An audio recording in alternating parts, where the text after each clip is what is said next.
6월 달 대선 결과가 끝나고 나고 7, 8월 달에 휴가 기간이잖아요. 그때까지 소강 상태였다가 9월 정도 되면 사람들 움직일 거라고 저는 보고 있거든요. 그때가 올해 가을 전세 시장이란 말이에요.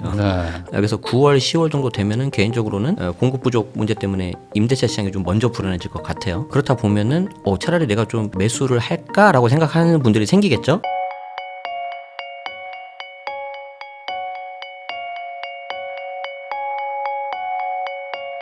제네시스 박님하고 이야기 나누고 있는데요. 그러면은 조금 더 이제는 뭐 세금 이런 거보다도 그래서 집을 살까 말까, 그리고 사면 또 어디를 살까 이런 거에 대한 고민들은 계속 있으시니까 이런 얘기도 한번 해보려고 합니다. 우선은 지금 아까 대선 전에 좀 사는 걸 추천한다, 매수자들은 이런 얘기를 해주셨는데, 뭐 대선 전후를 떠나서 뭐 25년도 앞으로 이제 하반기 다가오는데 전반적으로 봤을 때는 하반기 안에는 좀 집을 사야 된다고 보세요? 저는 개인적으로 그렇게 해야 된다고 보고요. 사실 우리가 이제 작년 12월 3일 날 비상계엄 그 사태가 벌어졌고 4월 4일 날 이제 탄핵 소추안 인용되고 6월 3일 대선 있고, 그러니까 정말 한 6개월을 그냥 이렇게 훅 이렇게 가버리는 그런 건데 굉장히 좀 많이 불안하기도 하셨을 거고 좀 답답하기도 하셨을 거고, 그래서 이제 좀 홀딩 상태예요. 그런데 오히려 저는 이게 기회라고 보고 있고, 그리고 좀 역설적으로 6월 달 대선 결과가 끝나고 나고 7, 8월 달에 휴가 기간이잖아요. 그때까지 소강 상태였다가 9월 정도 되면 사람들 움직일 거라고 저는 보고 있거든요.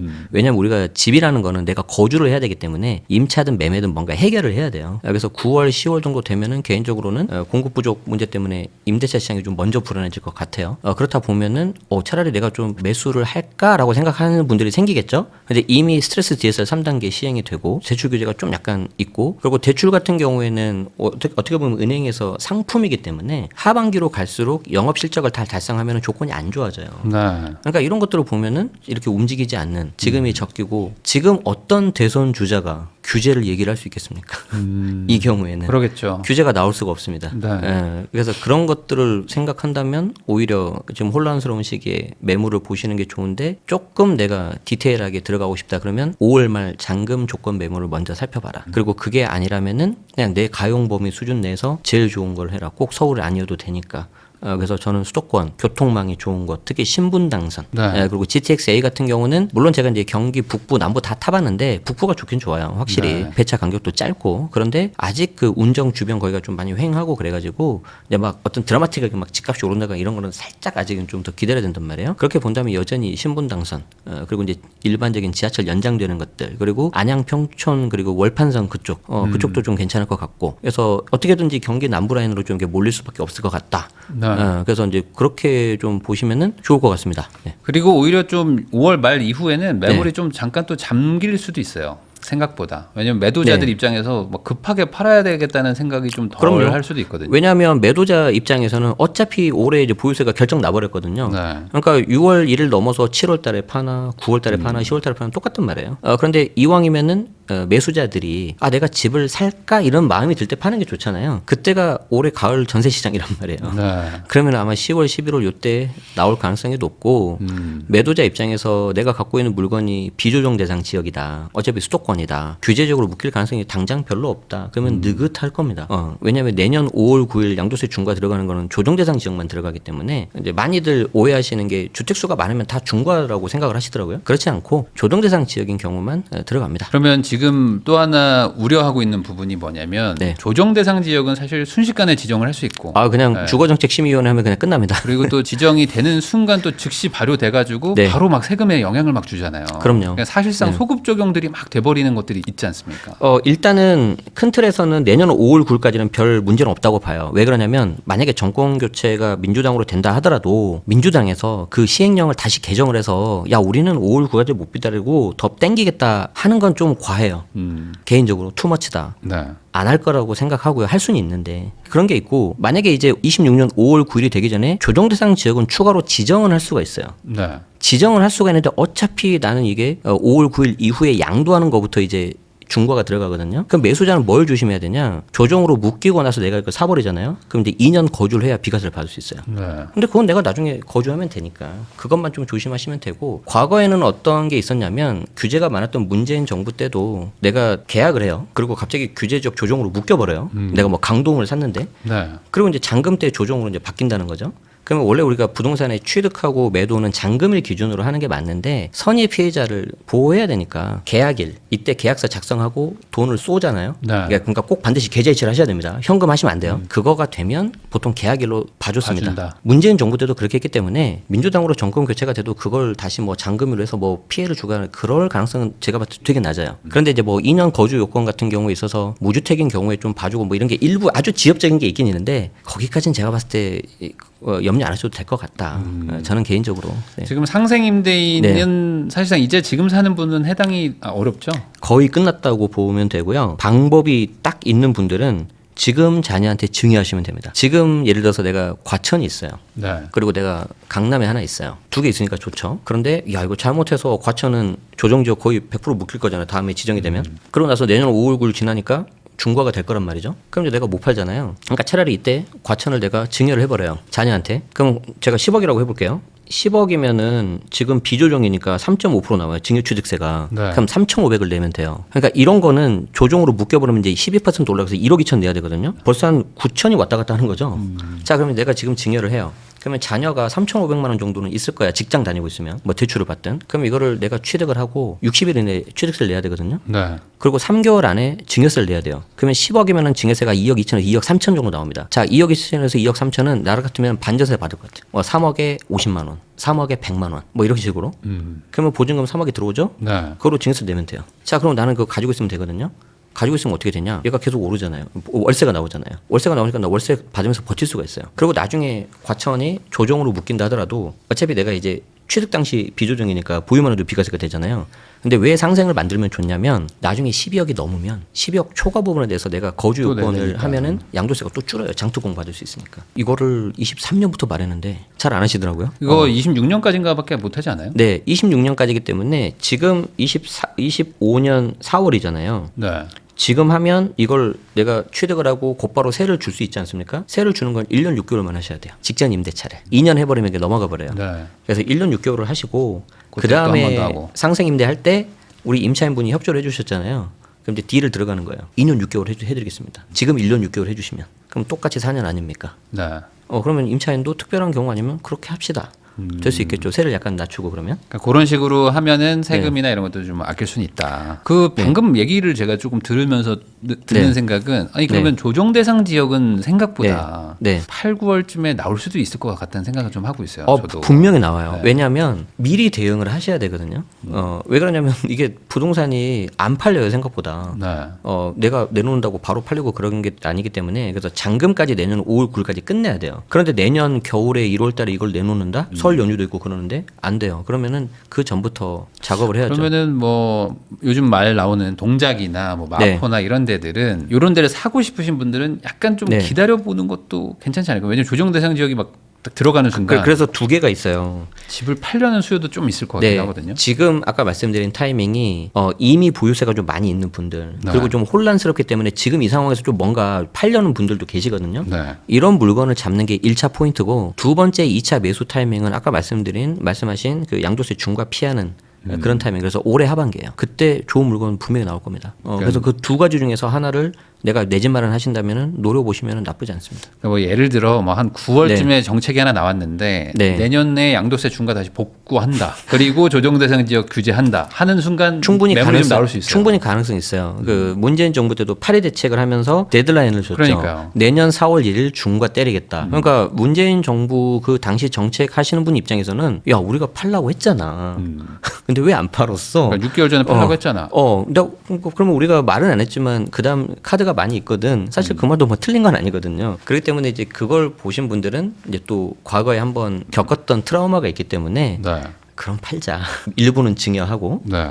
그런 식으로 좀 갈 겁니다. 네. 네. 그러면은 이제 규제를 네. 뭐 할 수도 있을 만한 지역 얘기는 했는데 그 조금 넓게 봐서 네. 수도권하고 어떤 뭐 비수도권 네네. 이렇게 지금 집을 살지 말지 고민하는 분들도 있단 말이에요. 네네. 수도권으로 좀 넓혀보면 어떨까요? 여기는 이제 규제 네. 대상이 아닌 지역이 더 많잖아요. 네, 지금은 뭐 훨씬 많이 있고 수도권 같은 경우에도 일자리 접근성이 좋은 지역은 저는 충분히 메리트가 있다고 보고 있습니다. 특히 그 중에서도 이제 뭐 사실 일개 선도지구 지정된 곳들은 다 좋은 곳인데 네. 아무래도 상대적으로 조금 더 이제 가중치를 준다면 이제 분당이 좀 좋겠죠. 주변에 워낙 일자리 좋은 곳들이 많고 강남 접근성이 좋으니까. 네. 근데 분당도 가격이 만만치가 않거든요. 그래서 이제 분당에서 조금 더 이렇게 내가 좀 낮춘다 그러면은 바로 밑에는 수지. 그리고 죽전, 그리고 이제 그 옆에 이제 기흥 쪽으로 하면 원산면 일대 반세권이라고 하잖아요. 물론 네. 아직 시간은 많이 걸리지만, 그리고 이제 좀 더 내려가면 이제 동탄 같은 경우도 있기 때문에 좀 그런 지역들은 괜찮을 것 같다. 그리고 이제 평촌도 워낙 좋은 곳이죠.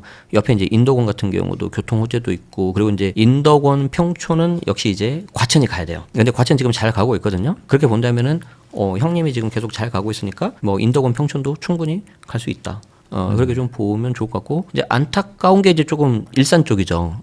이제 약간 좀 눌려 있어가지고 좀 안 되는데, 어쨌든 좀 밑에 남부 지역으로 해서 교통 호재가 있는 곳들, 그런 거 위주로 좀 보시면은 우리가 이제 좀 접근 가능한 가격대가 있잖아요. 네. 뭐 그 가격대에서도 좀 좋은 물건들이 내가 좀 해볼 수 있는 것들이 있지 않을까. 그리고 뭐 얼마 전에도 제가 이제 우연히 좀 보다가 보니까, 물론 오래됐어요. 오래된 집들인데 평촌에 되게 뭐 이렇게 딱 그 중심지에 저 정도 가격이면 뭐 평수는 좀 작은데 20평대인데 네. 뭐 괜찮은 것들이 있더라고요. 그래서 그냥 내가 이거를 월세로 지내는 것보다는 좀 대출 받아서 이걸 사주는 게 낫지 않을까? 아니면 직접 실거주. 충분히 그런 생각 들더라고요. 제가 만약에 신혼이라서 시작을 한다면. 네. 그러면 이제 경기 남부권 쪽을 좀 네. 좋게 보시는 거고, 네. 조금 더 멀리 가서 그러면 아예 지방이요? 지방은 당장은 좀 추천하기 좀 어렵다. 지방은 급하지 않으시면 네. 지방에 대한 정책이 나오면 무조건 규제 완화가 먼저 나올 거예요. 어쨌든 급하지 않으시면은 규제 완화 나온 걸 보고 결정도 늦지 않을 것 같다. 그리고 이제 그게 아니라면 내가 그냥 차라리 실거주 하겠다. 대출 여건이 좀 나쁘지 않고. 그러면은 내가 실거주 집이 필요하면 그렇게 하셔도 될 것 같다. 그리고 조금 욕심을 내신다면 내가 실거주를 해서 뭐 예를 들어서 대구 수성구나 부산 해운대, 물론 거기도 집값이 만만치 않은데 하나 마련을 했어요. 그리고 나서 서울에 아니면 경기 남부권에 그냥 세를 끼거나 사두는 것도 저는 좋게 봅니다. 지금 2주택 하는 거가 괜찮을까요? 2주택에 대한 또 걱정들을 하시는 분들 그런데 있으니까. 예를 들어서 1번을 지방 실거주, 2번을 뭐 서울 수도권에 새끼고 사두는 거, 네. 이거보다는 그냥 차라리 서울 수도권에 새끼고 하나 하고 지방에서는 임차로 계시는 게 좀 나올 수 있죠. 그래서 제가 전제 조건이 나는 그냥 실거주가 편해 지방에서, 이러신 분들을 하시는 게 좋을 것 같고, 안타까운 게 조금 아쉬운 게 현재 정부에서 지방 뭐 미분양 주택에 대한 혜택이라든가 이런 게 좀 있었잖아요. 네. 근데 이게 좀 아쉬워요. 너무 약했죠. 네, 그러니까 뭔가 좀 위기나 심각성은 아는데 이게 화끈하게 좀 해줘야 되거든요. 근데 그게 좀 안 돼서 아쉽다. 그래서 그런 것들이 나올 수 있어요. 이제 선거가 끝나고 나면. 네. 그래서 그거 보고 차라리 내가 서울 수도권에 하나 해놓고 1주택자인 상태에서 지방 내가 실거주로 접근하고, 그것도 좋을 수 있을 것 같고, 그게 급하신 거 아니면 좀 기다렸다가 하셔도 괜찮을 것 같습니다. 요즘에 계속 그 네. 얼죽신해서 신축 네. 선호도가 네. 계속 가고 있는데, 이게 앞으로도 계속된다고 보세요? 아니면 조금 저는 계속 될 것 같아요. 왜 그러냐면은 우리가 이제 어쨌든 이 부동산도 우리나라 그 사람들의 문화를 고려를 해야 되잖아요. 근데 우리나라 사람들의 어떤 문화적 특징을 보면은 굉장히 빠르죠. 최신 트렌드라든가 변화 그런 거를 잘 받아들이고, 네. 그리고 약간 그 어떤 그 공동 집단적인 그 특징도 강하잖아요. 그래서 차라든지 주택이라든지 좀 교체 주기도 특히 차 같은 경우는 좀 빠르고, 특히 게다가 이제 여기에 이제 공급 부족, 그리고 신축이 너무 좋잖아요. 그리고 요즘에 이제 특히 코로나가 많이 삶을 바꿨는데 거의 회식 같은 거 안 하잖아요. 집에서 모든 게 다 끝납니다. 네. 실거주 끝나죠. 가장 중요한 거죠. 그리고 취미, 운동, 그리고 어떤 네트워킹 다 끝낼 수 있어요. 그래서 이런 게 있으면은 너무 좋을 것 같고, 반디클이죠. 네네. 반디클 이번에 오면서 커뮤니티 사진을 좀 봤는데 뭐 아이스링크? 네, 뭐 식물원도 넣고. 뭐 그게 있어요. 야, 그거 보면서 그냥 여기는 그냥 뭐 물론 이제 강남권이라서 그런 것도 있겠지만 그냥 여기는 일종의 마을 커뮤니티잖아요. 네. 그런 부분들을 훨씬 더 커지겠고, 중심지가 아닌 곳에 제가 신축 커뮤니티를 가도 거기 이제 낮에 제가 가봤거든요. 어떤 지인분 만나러 갔는데 엄청 좋더라고요. 그래서 야, 나도 좀 이런 데 있으면 좋겠다. 아니 이런 근데 생각이 좀 이제 들어요. 이렇게 여쭤본 네. 이유는 그 네. 신축이라고 네. 해서 이미 다 비싸졌으니까 사실 많이 네. 비싸잖아요. 네, 조건이 네. 똑같다고 하면은. 그러니까 이제 25년에 이제 투자 겸 뭐 실거주 네. 겸 하시려고 하는 분들은 구축을 좀 네. 보게 되는 분들이 있단 말이에요. 가격 차이가 좀 나니까. 뭐 그렇죠. 뭐 이제 얼어 죽어도 신축도 좋은데 네. 너무 이게 비싸니까 그래서 이제 차라리 이게 올라갔으니까 입지 좋은 구축이 상대적으로 좀 싸 보이는. 예, 그래서 이제 그때 구축을 했을 때 좋은 거는 딱 두 개라고 생각이 듭니다. 첫 번째는 입지, 무조건 입지 고르셔야 되고요. 두 번째는 입지가 아무리 좋아도 이게 좀 나중에 좀 뭔가 드라마틱한 변화, 즉 재개발, 재건축, 정비 사업 이렇게 가야 될 것 같아요. 그런 요소가 없다면은 좀 힘들지 않을까. 왜 그러냐면 사실 이게 이제 정비 사업에 대해서 이제 많이 이제 좋아하시는 분도 계시고 정비 사업에 대해서 투자하셔서 잘 하신 분들은요 계속 그것만 하는 특징들이 있어요. 뭐 갭 투자도 마찬가지인데 그런데 요즘에는 또 특히 이런 분들도 많이 계세요. 야 나도 지금 젊을 때 좀 이렇게 좀 좋은 곳에서 쾌적하게 살고 싶은데 이거 내가 언제 기다리냐. 그래서 그런 것도 있기 때문에 어쨌든 무조건 입지 좋은 곳으로 가셔야 됩니다. 그러면 또 이제 1주택자이신 분들 요즘에 갈아타기 하고 싶은데 네네. 안 팔린다. 그리고 내가 살 집은 이미 올랐다 하면서 또 약간 좀 답답해 하시는 분들도 있거든요. 그러면은 이제 보통 매수를 하고 뭐 매도를 해라. 매도를 하고 매수를 하라 이런 얘기 있잖아요. 정답이 없어요. 이게. 지금은 어떤 분위기라고 봐야 될까요? 지금은. 이게 이제 내가 있던 집이 있고 1번이라고 하고 내가 갈아타고 싶은 집이 있는데 보통 갈아타려고 하는 집이 먼저 오르잖아요. 네. 그래서 2번을 잡고 3년 안에 팔면 일시적 주택 비과세가 되는데 사실 이거는 이론적인 거고 실제 가면은 우리가 이제 자금이 다 여유 있는 게 아니기 때문에 매수하는 것 자체가 굉장히 어려워요. 그리고 매수를 하더라도 내가 3년 안에 이걸 팔아야 되는데 좀 잘 안 되는 경우도 있습니다. 네. 그래서 만약에 그렇게 하신다면은 뭐 어디서 좀 자금을 융통이 감사하게도 된다면 원래 있던 집을 세를 주면 안 되겠죠. 그냥 곧바로 팔아야 되겠죠. 3년까지 갈 것도 없고 청구권 때문에. 그런데 그거보다는 조금 저는 손해를 보더라도 내가 실거주하고 있는 상태에서 지금 집을 팔아야 돼요. 먼저 팔아라. 네, 이게 저는 맞다고 봐요. 그리고 이제 뭐 좀 잠깐 임차로 계시거나 아니면 운이 좋게 날짜를 딱 맞추면은 이제 매도하면서 이제 매수하는 잔금 맞춰서 가야 되는데 물론 이제 아쉬운 부분은 있을 거예요. 내가 봤던 A라는 주택이 있는데 또 여기서 좀 가격 조정하고 뭐 이거 하다 보니까 내가 A까지는 안 되고 A 다시 정도 가야 된다는 거죠. 근데 저는 그게 맞다고 봐요. 예, 다 못 채우더라도. 그리고 여기서 이제 잘못해가지고 A 다시가 아니라 가끔 B나 C로 가는 경우가 있거든요. 왜 그러냐면은 여기서 내가 비과세인 줄 알았는데 비과세를 못 받아버리는 거예요. 근데 이제 그게 어떤 케이스가 가장 억울하냐면은 자기는 비과세가 된 줄 알았는데 비과세를 못 받는 케이스가 있어요. 네. 대표적인 게 같이 살고 있는 가족들이 있어요. 주민등록은 분리를 했는데 네. 이게 좀 제가 질문하고 현장에서 강의를 하다 보면은 주소를 분리했다고 강조를 하시더라고요. 근데 그게 다가 아니에요. 실제 떨어져 살아야 되기 때문에 그거는 이제 물론 다 잡아낼 수는 없는데 보통 이게 5년까지 봅니다. 5년까지. 그래서 내가 비과세인 줄 알고 뭐 그냥 이렇게 넘어갔는데 한 3년 있다가 걸리는 거예요. 그럼 자녀가 명의를 가지고 다른 집을 뭐 가지고 있다거나 뭐 이런 자녀보다는 부모님이 많이 계시죠. 부모님이 집을 네. 가지고 있는데 부모님이 있는데 뭐 애도 봐주셔야 되고 뭐 해야 되니까 아예 그냥 같이 사는 거예요. 네. 매각 당시에는 그 부모님이 같이 살고 있으면 주민등록은 분리돼 있다 하더라도 같이 섞여 있으니까 네. 다주택이거든요. 근데 이게 사실 100% 잡을 수는 없어요. 네. 근데 이게 나중에 잘 잡혀요. 그리고 특히 내가 매각하는 게 규제 지역이라든지 네. 그런 곳이라면 더 많이 봅니다. 그렇게 해서 어떤 경우가 있냐면 차라리 빨리 잡히면 가산세라도 적게 나오는데 한 3년 4년 있다가 잡히잖아요. 묵혀놓고 항상 나오잖아요. 그러면은 그게 이제 일부러 그런 건 아니고 이제 관할 세무서에서 넘어갔는데 그 상위 기관에서 감사를 해요. 야 이거 5년 되기 전에 해야 되니까 감사 한번 해가지고 점검하자. 그런데 그때 벌리는 거예요. 그러면 가산세가 어마어마하게 나옵니다. 아니 근데 이런 것도 있잖아요. 네. 보통 요즘에 뭐 장모님이 많이 도와주신다. 네. 그러면서 장모님이 또 집이 네. 약간 멀면 네. 목요일쯤 오셔가지고 일요일 오전 뭐 해서 네. 이제 월요일이나 이제 가시는 네. 거예요. 그러면은 이거 어떻게 그 정도는 그래도 저는 괜찮다고 보고 물론 이제 장모님 명의로 집이 없으면 가장 베스트하죠. 근데 집이 있는 경우라면은 이제 평상시에는 그냥 그렇게 하시고 나중에 내가 집을 팔기 전에 네. 좀 한두 달 전이라도 좀 이렇게 정 불안하시면은 당연히 주소는 분리돼 있을 거고 실제 생계 같이 사는 것만 좀 따로 하셔가지고 하는 게 좋습니다. 1, 그러면 2개월 전이라도. 애도 봐주면 안 된다. 네. 예를 들어. 근데 저는 그거는 괜찮다고 봐요. 근데 이제 하도 여러분들이 막 염려를 하시니까 네. 같이 있어가지고 안 좋은 케이스를 막 신문 기사도 나오고 하니까 근데 그 정도는 괜찮다고. 그러면 이제 실무적으로는 좀 누가 봐도 네.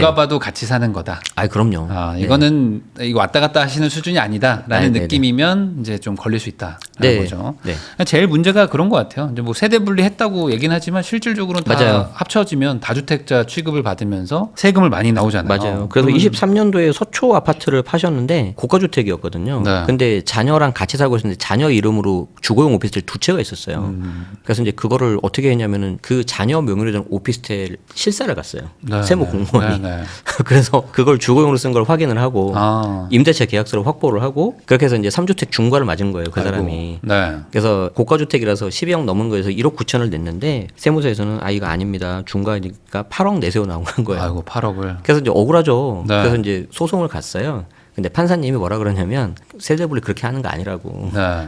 떨어져 살았어야 된다고. 그래서 8억 내라고 이렇게 나와요. 그러니까 이게 참 다주택이라는 게 네. 여러모로 네. 힘든 시대긴 합니다. 네. 그냥 너무 무리해서 뭐 한다거나 아니면 이제 말씀하신 것처럼 네. 확실하게 뭐 분리되는 게 아니면은 항상 조심은 하셔야 되는 것 같아요. 네. 지금까지 실전 투자자 제네시스 박님 모시고 부동산 시장부터 또 세금까지 다양한 이야기 나눠봤는데요. 결국에 제일 중요한 건 잘 알고 해야 되는 것 같아요. 그러니까 내가 대충 알고 뭐 했다가 나중에 뭐 정말 큰 코 이제 맞고 하는 게 있다 보니 정말 조심해서 하시고 가능하면은 아까 말씀해주신 것처럼 이제 뭐 한 채는 해놓고 그 다음에 이제 조금씩 뭐 하는 정도. 너무 뭐 이렇게 판을 키우시다가는 또 한 3, 4년 있다가 가산세까지 같이 돌아오니까 그런 것들도 조심하시면 좋을 것 같습니다. 귀한 시간 내주셔서 시청해주신 거 다시 한번 감사하다는 말씀 전하면서 저도 인사 나누도록 하겠습니다. 오늘 나오셔서 감사드립니다. 고맙습니다.